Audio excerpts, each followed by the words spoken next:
Est-ce que vous vous êtes déjà demandé ce qu'était qu'un épithète et à quoi ça correspondait précisément, à quoi ça servait et surtout comment est-ce qu'on pouvait cheminer avec un épithète d'une divinité?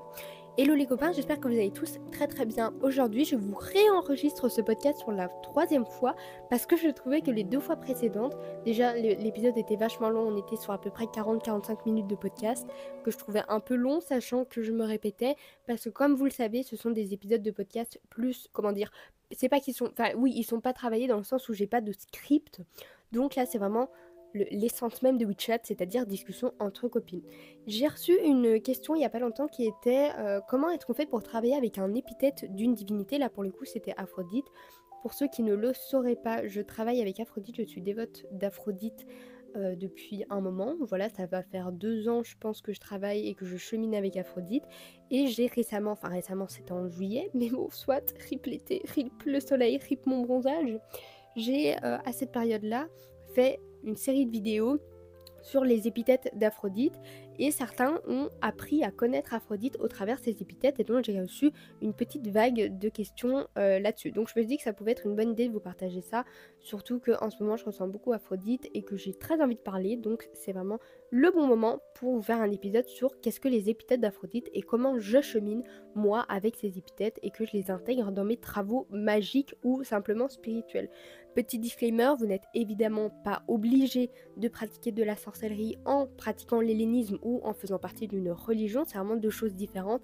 La sorcellerie et les croyances, enfin croyances slash religion, c'est évidemment différent et vous n'êtes pas obligé de mélanger les deux comme vous pourriez le voir très souvent sur les réseaux sociaux. Voilà. Aussi, tout ce que je vais dire dans ce podcast-ci, vous pouvez évidemment l'appliquer à d'autres divinités parce que les épithètes, c'est pas propre à Aphrodite. Toutes les divinités, en tout cas du panthéon grec, ont des épithètes et ont une multitude d'épithètes. Vous allez me dire, Manon, tu vas un peu trop vite, ma belle, qu'est-ce que c'est qu'un épithète? Un épithète, c'est un mot qui va permettre de définir un aspect de la divinité, une facette de la divinité. Vous n'êtes pas sans savoir si vous travaillez avec une ou que vous cheminez avec une divinité de n'importe quel panthéon que cette divinité n'a pas une seule et unique facette. On attribue souvent à une divinité un travail spécifique, c'est pas vraiment un travail mais c'est une vertu spécifique dans le sens où Aphrodite c'est la déesse de l'amour, comme Zeus c'est le roi des dieux comme vous avez pu l'entendre, où vous avez par exemple Poséidon qui est le dieu des mers, etc., etc., etc. Bref, je vous apprends pas des dingueries sur ce point-là. Il faut sachez que toutes les divinités ne sont pas limitées seulement à cet attribut qu'on leur donne en fait. Aphrodite est la déesse de l'amour, la déesse de la beauté et de la sensualité, mais ce n'est pas que ça, et heureusement. Aphrodite, c'est aussi une déesse de la guerre, une déesse protectrice, une déesse charnelle et tout ce qui s'ensuit, une déesse de la réussite aussi. Donc elle a toute une facette en fait d'aspects qui sont très intéressants à connaître et à intégrer dans vos rituels. La question qu'on m'avait posée c'était Manon, comment est-ce qu'on chemine avec un épithète d'Aphrodite? Tout simplement en le ressentant. Je vais vous partager un petit peu moi comment je ressens les épithètes d'Aphrodite, d'où en fait ça m'est venu cette envie de connaître les épithètes d'Aphrodite, etc. Donc il faut savoir que moi j'ai commencé à me renseigner sur Aphrodite il y a bien longtemps, mais on parlait pas beaucoup de ces épithètes sur internet par exemple, donc c'est vrai que c'était pas très accessible. La première fois où j'ai entendu parler de ces épithètes, oui ça devait être je pense vite fait sur TikTok, parce que j'avais entendu parler d'Aphrodite Pontia. Il faut savoir que Aphrodite Pontia, c'est Aphrodite qui est reliée à la mer, Aphrodite marine. Pour moi, Aphrodite Pontia, elle a vraiment des énergies un petit peu de sirène, un petit peu des fonds marins, de nacre, de coquillages, etc., etc. Je vais souvent vous parler de correspondances que j'attribue à cette épithète. Évidemment, ça peut varier pour tout le monde. Moi, je ressens les épithètes au niveau énergétique, donc c'est comme s'il y avait une énergie spécifique qui venait quand l'épithète se présente. Bon, soit, on en reviendra plus tard.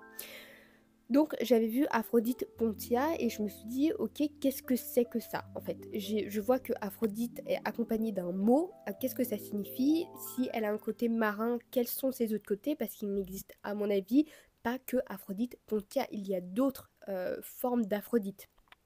Donc j'ai commencé à faire mes recherches là-dessus et je suis tombée sur l'ouvrage incontournable si vous travaillez avec Aphrodite, c'est l'Aphrodite grecque. C'est une thèse il me semble, écrite par une dame à l'Université libre de Mons ou autre, ou l'Université catholique, bon bref, je sais plus. J'essaierai de vous la mettre en description, enfin de vous mettre le lien parce que vous pourrez retrouver le PDF sur internet, donc c'est pas très compliqué, juste faut s'accrocher parce que c'est très long. Et cette autrice va vous parler de différents épithètes d'Aphrodite, leur origine, etc., etc. Et c'est très intéressant parce que ça peut vous permettre en fait de connaître mieux la divinité, de vous approprier un petit peu mieux la divinité. Comme on vous l'a déjà dit 115 fois, une relation avec une divinité, ça se construit. Des fois, une divinité va arriver à un moment, vous pouvez dire non, de ne pas vouloir cheminer avec elle, ou peut-être que vous allez arriver trop tôt, comme ça a été mon cas, et que ça a été un peu problématique. En fait, le mieux pour harmoniser une relation avec une divinité, c'est de connaître la divinité. En fait, c'est comme si vous alliez parler à une personne dans la rue, c'est toujours un peu c'est un peu spécial quand vous ne connaissez pas la personne que quand vous connaissez la personne, c'est plus fluide. Vous voyez ce que je veux dire? C'est plus dans cette optique-là. Donc les épithètes, ça peut vraiment aider parce que je sais que moi par exemple, Aphrodite, de base j'avais une image très biaisée et très stéréotypée d'Aphrodite, et les épithètes en fait m'ont permis de comprendre et de voir que non, Aphrodite ce n'est pas seulement la déesse de la beauté et de la sensualité, mais c'est aussi une déesse guerrière, c'est une déesse de la victoire, c'est une déesse stratégique, et c'est tout un ensemble en fait. Aphrodite, mais je vous l'ai déjà dit aussi 115 fois, Aphrodite c'est une déesse de la dualité mais de fou, c'est-à-dire que vous allez avoir l'Aphrodite qui va célébrer la vie comme celle qui va célébrer la mort, vous allez avoir l'Aphrodite sensuelle, vous allez avoir l'Aphrodite bornée, donc plus charnelle, vous allez avoir l'Aphrodite céleste, vous allez avoir l'Aphrodite chthonienne, etc., etc., etc., etc. Donc Aphrodite n'est que dualité, et c'est pour ça que des fois c'est un peu dur de cerner ces énergies, surtout quand vous avez certains épithètes qui se présentent à vous, ou que vous essayez simplement de vous connecter à certains épithètes. Donc tout d'abord, moi ça a commencé par Aphrodite Pontia. Je ressentais une très forte énergie pour l'élément eau, et je me suis dit pourquoi pas, ce serait une très bonne idée d'essayer de soulager un petit peu et d'aider ma thalassophobie en passant par Aphrodite. Elle m'a dit ma belle, tu me prends pour une grosse cruche. En fait, je ne suis pas la messagère ici, c'est-à-dire que je passais via Aphrodite pour faire des offrandes aux entités de la mer. Et elle m'a dit ma belle, en fait si tu veux passer par moi, fais-moi au moins une offrande, c'est quand même le strict minimum. Donc j'ai vite compris que ça ne lui plaisait pas. N'empêche que ça m'a quand même bien aidé au niveau de ma thalassophobie. Après ça reste une phobie, donc c'est d'ordre psychologique. Si vous avez des problèmes à ce niveau là, allez consulter et ne vous basez pas du tout sur des croyances ou une spiritualité. Comme je viens de le dire, ça n'a pas soigné ma thalassophobie, j'ai toujours une peur bleue des poissons et des profondeurs, voilà, je ne vais pas me reconvertir en la petite sirène, mais ça m'aide, voilà, spirituellement parlant, ça m'aide à passer au-dessus des blocages quand vous avez Nemo qui s'approche de moi, bon, soit. Donc j'ai eu Aphrodite Pontia qui est arrivée, et puis il y a eu un petit moment de délai où je me questionnais bien sur ma foi avec Aphrodite.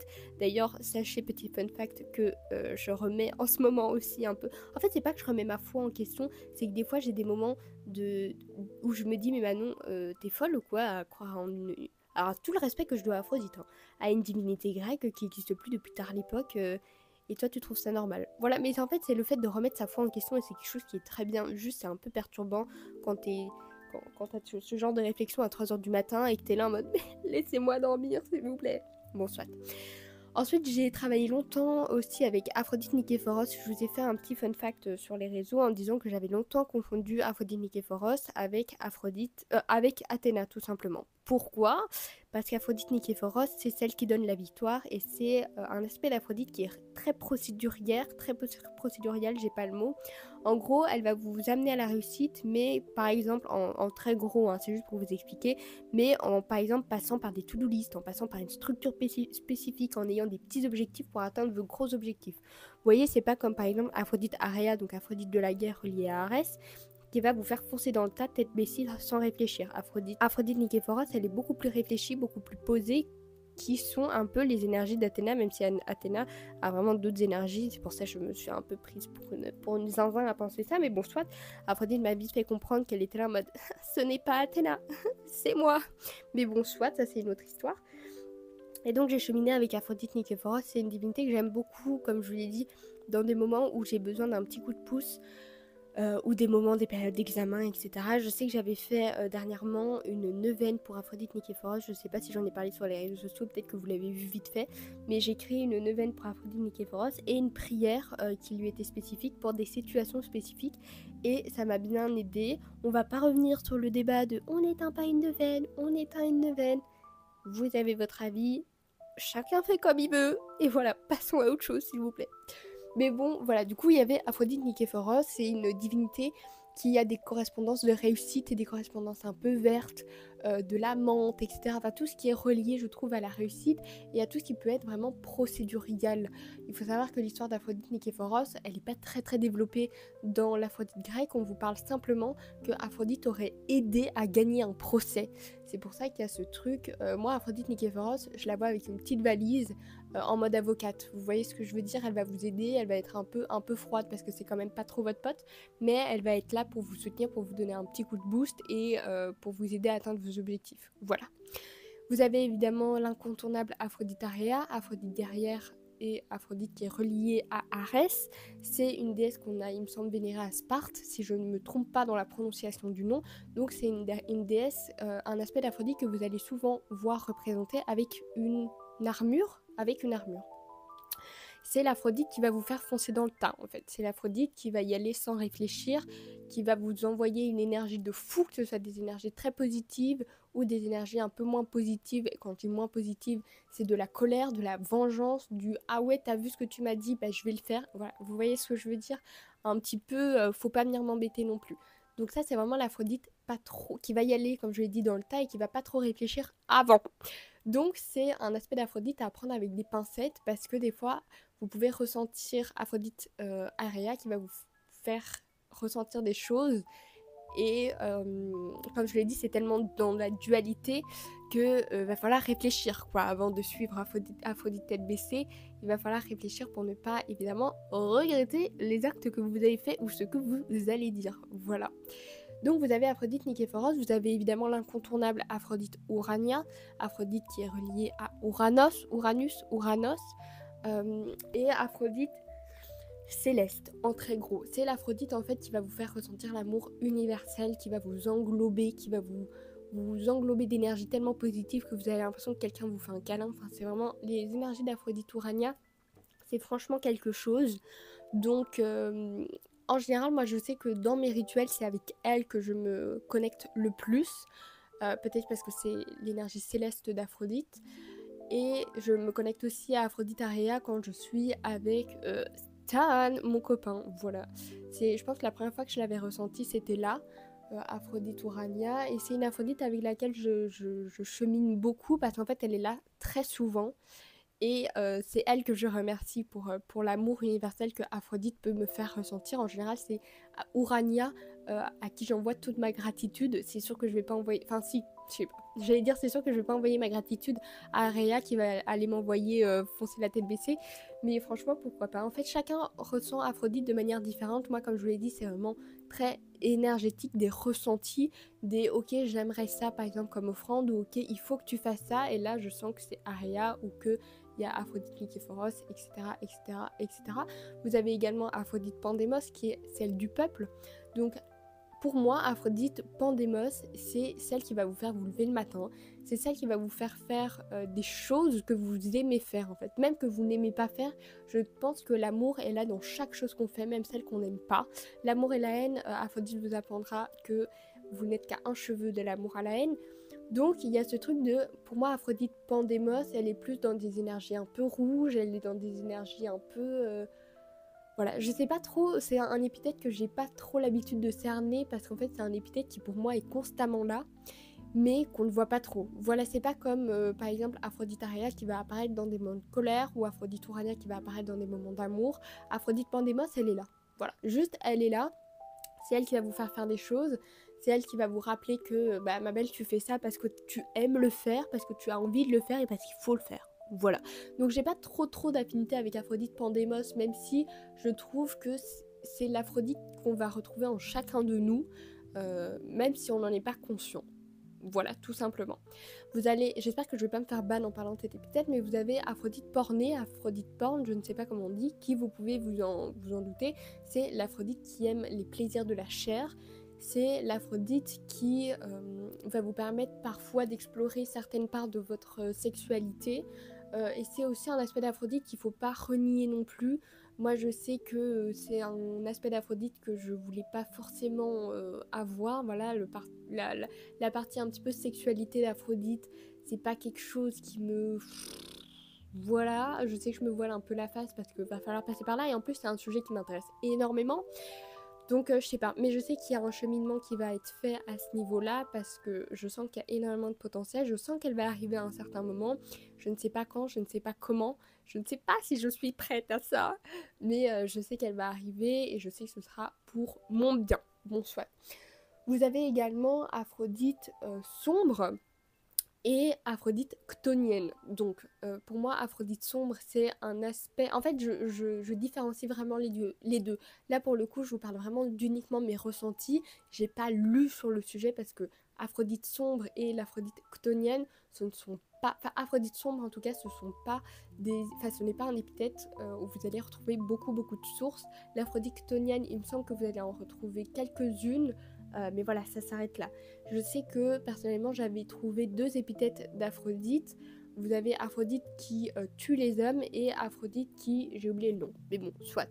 Il faut savoir que moi, Aphrodite, je ne la vois pas comme celle qui va avoir quelque chose de méchant. Je sais pas si vous voyez ce que je veux dire. Vous avez autant Aphrodite Aria qui va des fois vous donner un peu la hargne, un peu la haine comme on peut le dire, parce que c'est elle qui va insuffler ça pour que vous alliez dans le tas, que quand j'entends Aphrodite qui tue les hommes, je ne vois pas ça comme celle qui va vraiment vous assassiner. Je sais pas si vous voyez ce que je veux dire. Pour moi, Aphrodite qui tue les hommes, c'est plus celle qui va prendre soin de vos énergies, qui va tuer via l'énergétique. Pas du tout via le fait de die vraiment, quoi. Je pense d'ailleurs, en y réfléchissant là pour le coup, que c'est elle que j'ai pu rencontrer récemment. Comme vous le savez si vous avez écouté les derniers podcasts, j'ai perdu mon petit chat et quelques mois avant mon petit chien. Et oui, moment tristesse, moment détresse, moment horrible. Et je pense que c'est Aphrodite, celle qui tue les hommes. Mais j'ai pas le nom. J'ai pas le nom. On va l'appeler Aphrodite sombre, Aphrodite chtonienne, qui était là. Parce qu'en fait, je trouve que c'est un épithète d'Aphrodite. Alors, je rappelle que tout ce que je dis, ça ne tient qu'à moi. Ce sont des ressentis. Si ça se trouve, je raconte n'importe quoi et je vous encourage à me le dire. Si pour vous, c'est pas la même chose ou que vous voulez qu'on en discute, moi, c'est ok.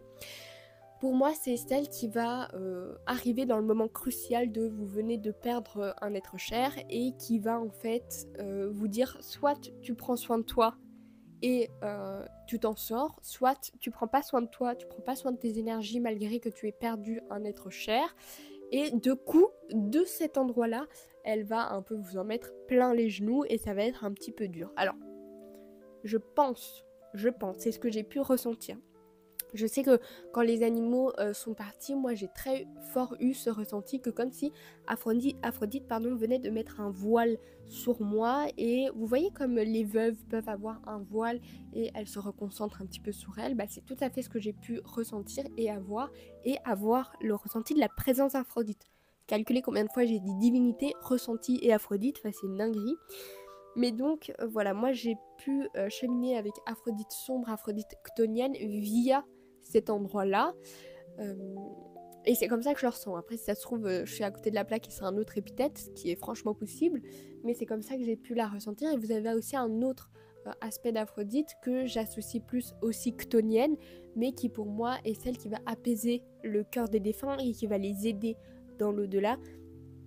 C'est-à-dire que c'est elle qui va accompagner les défunts, c'est elle qui va apaiser leur cœur, etc., etc., etc. Pour moi, en fait, c'est cette Aphrodite-là, ça correspond à poser un quartz rose sur la tombe d'un défunt. Voilà. Je sais pas si c'est un peu pareil, c'est comme quand vous entendez oui, vendredi c'est vert, jeudi c'est jaune, etc. Pour moi, cette Aphrodite-là, c'est comme si vous déposiez un quartz rose sur la tombe d'un défunt. Voilà, c'est pareil.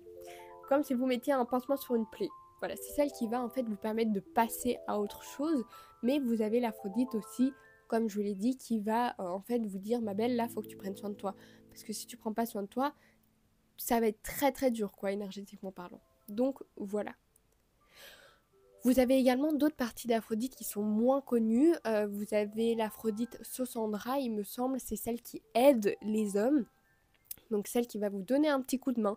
Mais pour moi, Aphrodite Sausandra, c'est pas comme Aphrodite Niképhoros qui va vous donner des objectifs, etc. Pour moi, Aphrodite Sausandra, c'est vraiment celle qui va vous tendre la main, qui va vous aider, vous donner un petit coup de pouce, mais quand vous demanderiez du sucre à votre voisine, qui va vous donner du sucre. Vous voyez ce que je veux dire?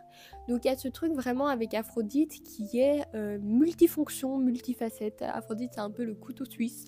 Vous pouvez faire appel à elle souvent, mais chaque épithète aura vraiment sa spécificité, je trouve. Il y a aussi un épithète qui se représente beaucoup en ce moment, c'est l'Aphrodite qui fait passer des filles aux femmes. Donc comme j'imagine que vous le savez, Aphrodite est très présente dans les mariages et dans l'union du mariage, et donc c'est elle qui va préparer les jeunes filles à devenir des femmes une fois l'union passée. Et j'ai l'impression que personnellement, c'est celle qui se présente de plus en plus à moi. Pourquoi? Parce que j'imagine que vous l'avez vu si vous êtes abonné à moi ou si vous me suivez sur Instagram. Je passe par une période où j'ai l'impression que je remets tout en question. Est-ce que c'est les énergies de décembre? Certainement. Il y a Yule qui arrive, il y a toutes ces énergies d'introspection, ces énergies de vouloir du renouveau, de faire du tri qui arrivent. Et visiblement, cette année, ça ne m'a pas loupé. On m'a mis une bonne claque en pleine face parce que, en fait, c'est des énergies que je ressens énormément. Donc, je remets beaucoup de choses en question et j'ai cette envie d'évoluer et de changer un petit peu, de passer à quelque chose qui est peut-être un petit peu plus qualitatif, quelque chose qui est mieux, je pense, même si c'est quand même très dur parce que ça veut dire qu'il faut quand même tout remettre en question, etc. Donc, je laisse un peu les choses faire.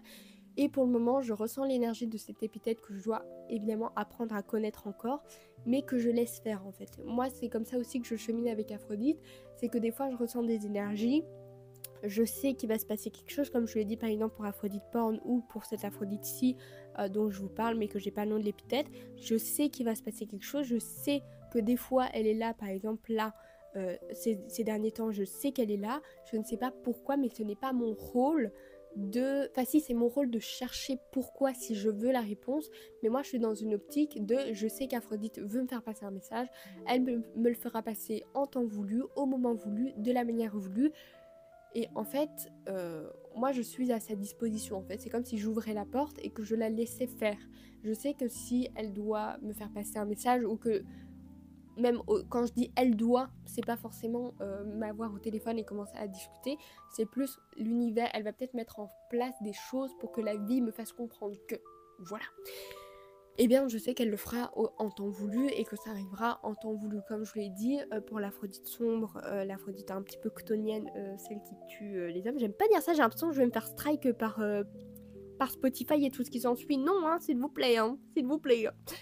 Eh bien, je savais qu'elle allait arriver parce que je savais que notre petit chat allait partir. Je l'avais déjà ressenti avant, mais au moment où notre chat est parti, je l'ai ressenti mais d'une traite en fait. C'était vraiment comme si elle venait de lâcher un voile sur ma tête. Vous voyez ce que je veux dire? C'est un peu spécial d'expliquer ça comme ça. Pour ceux qui l'auront vécu, je pense que vous saurez l'expliquer ou que vous comprendrez ce que je veux dire, mais c'est vraiment ça qui s'est passé. Je sais aussi qu'il y a beaucoup de pratiquants qui ne veulent pas parler de leur lien avec Aphrodite et les différents épithètes d'Aphrodite, ce que je comprends, parce que c'est des épithètes en fait qui vont venir chercher au plus profond de vous et qui vont vous mettre en pleine phase des choses que vous ne voulez pas forcément voir ou des choses à travailler. Et quand Aphrodite veut travailler sur certains points, je vous assure que c'est pas tout beau tout rose comme on peut l'imaginer avec Aphrodite, c'est pas fancy et paillettes, c'est plus t'es dans le dur et tu te débrouilles en fait. Parce que comme on en parlait dans le podcast avec Mithil, que je vous conseille fortement, c'est que des fois Aphrodite elle va vous laisser dans le dur en fait, elle va vous laisser pagayer, elle va vous laisser un petit peu être submergé pour revenir derrière et essayer de vous faire comprendre pourquoi il s'est passé ça, vous voyez. Donc ça aussi c'est la beauté d'Aphrodite, c'est qu'autant elle est partout, elle est dans l'air, dans le ciel, dans la terre et ça, elle est dans tous les éléments, autant des fois elle va vous laisser solo. Et vous êtes comme ça à dire ah fancy, merci beaucoup Aphrodite, c'est cool.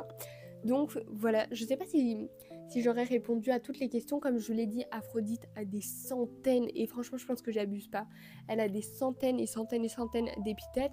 Vous avez l'Aphrodite qui aime les champs, vous avez l'Aphrodite protectrice, vous avez l'Aphrodite qui est sur des lieux hauts. Enfin voilà, en fait vous avez 3 millions de... Enfin vous avez énormément... J'abuse. Vous avez énormément d'épithètes d'Aphrodite et je vous conseille fortement de faire vos recherches là-dessus. Moi, comment j'ai fait mes recherches pour connaître les épithètes d'Aphrodite? Simplement taper sur internet quelles sont les épithètes d'Aphrodite. Regardez, en général vous tombez pas dessus directement, mais essayez de croiser un petit peu vos sources. En général moi je note tous ceux que je vois une fois et j'essaie de croiser avec d'autres sources où est-ce que j'en vois. Et une fois que j'en ai vu un, ou qu'il y en a un qui me parle ou qui m'appelle, ou que je ressens l'énergie d'un épithète, j'essaie de voir, ok, là je ressens qu'il y a une Aphrodite qui, par exemple, quand j'ai été au concert de Dadju et Taïk, je savais que je voulais travailler avec Aphrodite qui aime les chants et qui aime la danse. Et donc, j'ai essayé de me connecter avec cette épithète. Je ne sais pas si ça a été concluant, en tout cas, je ne sais pas si ça l'a été, mais peut-être que si ça l'a pas été, ça a été placebo et ça m'a bien servi, bon, soit. Et je fais des recherches là-dessus, ok. Moi, perso, j'aimerais me connecter à cette épithète-là. Comment il s'appelle? Où est-ce qu'il a été prié? Comment est-ce qu'il a été prié? Par qui il a été prié? Vous voulez travailler avec Aphrodite Aria? Où est-ce qu'il a été prié? À Sparte. Est-ce que c'était par des femmes? Est-ce que c'était par des hommes? Est-ce que si? Est-ce que ça? Comment? Quelle offrande? Etc. etc. Et ça peut vous faire, en fait, ça peut vous aider à connaître mieux l'épithète d'Aphrodite et à vous connecter à cette épithète-là. Et le fait, en tout cas dans mon cas, de travailler avec des épithètes d'Aphrodite, ça m'a vraiment permis de beaucoup plus me connecter à la déesse, de beaucoup plus la connaître et d'élever beaucoup plus ma pratique que l'Aphrodite que vous voyez sur les réseaux sociaux, qui vous fait quelques petits rituels avec une maison de quartz rose, parce qu'il y a du quartz rose partout. En fait, c'est pas que ça, Aphrodite. Aphrodite, c'est aussi des bougies vertes, des bougies noires, ça va être des roses rouges, ça va être des atamés, ça va être tout ce qui n'est pas forcément relié à l'amour, à la déesse, la tendresse. Voilà, je pense que vous avez compris ce que je veux dire. Donc, je pense que je vous ai expliqué comment moi je cheminais avec Aphrodite. Si c'était pas clair, n'hésitez pas à me revenir en commentaire ou dans mes messages Instagram, j'essaie de répondre à tout le monde. Donc moi je chemine avec Aphrodite comme ça. Je sais que des fois elle veut travailler sur certains points, donc en fait je suis là, je laisse la porte ouverte. Mais je pense que le mieux, si vous voulez commencer à cheminer avec les épithètes d'Aphrodite, c'est de déjà vous renseigner, histoire de ne pas être pris un petit peu au dépourvu et de savoir un peu à quoi vous allez vous attendre. Parce que comme je vous l'ai dit, Aphrodite, des fois elle vous met la tête dans la boue, elle vous dit ma belle, tu te débrouilles.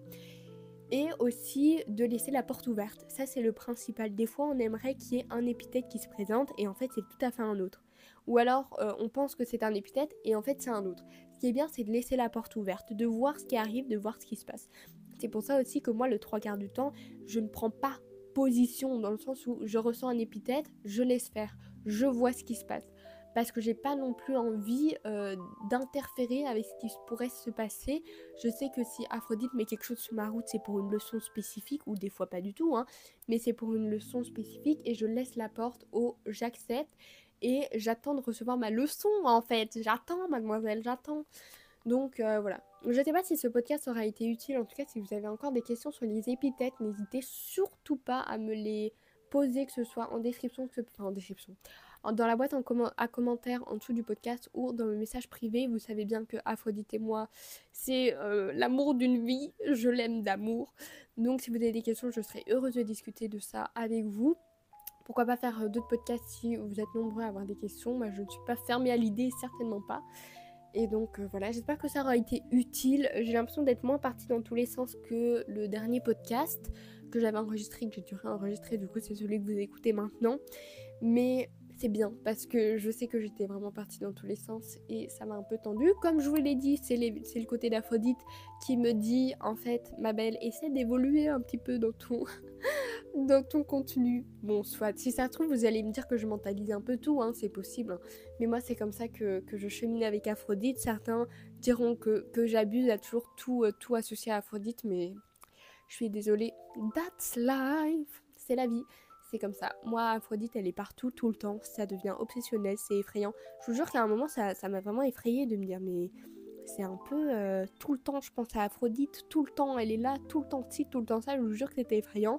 Mais bon, on s'y fait à l'idée. Je pense que les dévotes ou juste ceux qui cheminent avec Aphrodite ou qui prient Aphrodite pourront confirmer mes dires. Aphrodite, elle est là partout. Voilà, c'est son côté tu n'auras que moi en tête qui se présente à vous. Donc voilà, j'espère que ça aura été clair, j'espère que ça aura été fancy, un petit peu sympa à écouter. Sur ce, comme je vous l'ai déjà dit 15 fois, si vous avez des questions, n'hésitez surtout pas, mais vraiment n'hésitez pas. Je me ferai une joie de discuter avec vous. Sur ce, je vous fais plein de gros bisous. Comme d'habitude, n'hésitez pas à vous abonner, à partager le podcast, à me donner votre avis en commentaire. Et je vous fais plein de gros bisous et je vous dis à la semaine prochaine. Bisous mes stars!